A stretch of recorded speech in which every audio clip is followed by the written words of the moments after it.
Hulikam ang pagtangay sa cellphone ng isang lalaki sa labas sa isang KTV bar sa Quezon City. Naaresto naman ang suspect na ayon sa barangay officials at mga saksi ay bahagi ng grupo na madalas mambiktima ng mga lasing.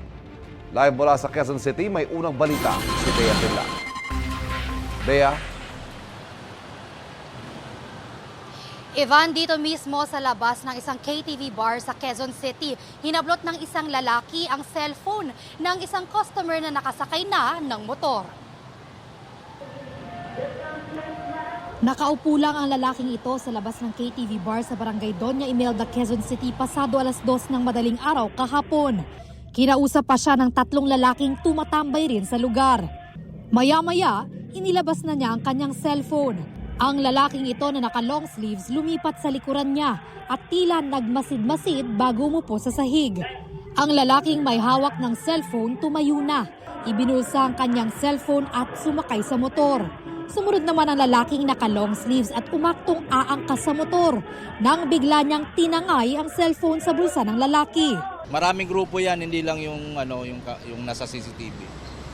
Marami yan sila, iba-ibang mga iba-ibang edad. Ang madalas yan, ang ginagawa kasi nila diyan, kunwari manglilimos, tapos pag nakatsempo sila, nanakawin nila kung anong pwedeng nakawin. Nagtungo sa barangay ang lalaki para magsumbong. Nagpunta nga rito, medyo langon-lango talaga sa alak. Yung nga reklamo, nagwawala siya dahil nahanap niya yung cellphone niya, dahil inagaw. At yung mga ganyan kasi mga usapin, pag alam nila na lasing na yung mga ganyang tao, yan na po yung pagkakataon nila na ninanakawan. Humingi rin daw ng tulong sa pulisya ang barangay. Makalipas ang ilang oras, nahuli ang lalaking tumangay ng cellphone sa kalapit na barangay. Ang suspect parte umano ng grupo ng mga kawatan na madalas mambiktima sa Araneta Avenue, lalo na sa malapit sa mga KTV bar ayon sa barangay. Notorious po kasi hindi lamang po isa, dalawa, paulit-ulit na po sila dyan sa lugar na yan. Sinasamantala nila yung oras ng katulad po niyan, yung mga inuman sa bar. Lagi, gabi-gabi, yan, sila mga, minsan minor de edad, yung pupunta dito. Napoporwisyo din kami kasi yung mga customer din namin, hindi na bumabalik kasi yung iba nadadala, hindi na pumapasok. Sinusubukan pa naming kunin ang panig ng pulisya at ng suspect na ayon sa barangay ay nakakulong na sa Galas Police Station.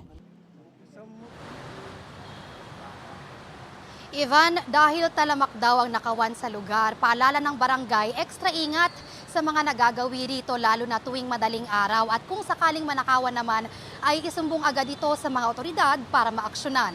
At yan ang unang balita mula rito sa Quezon City.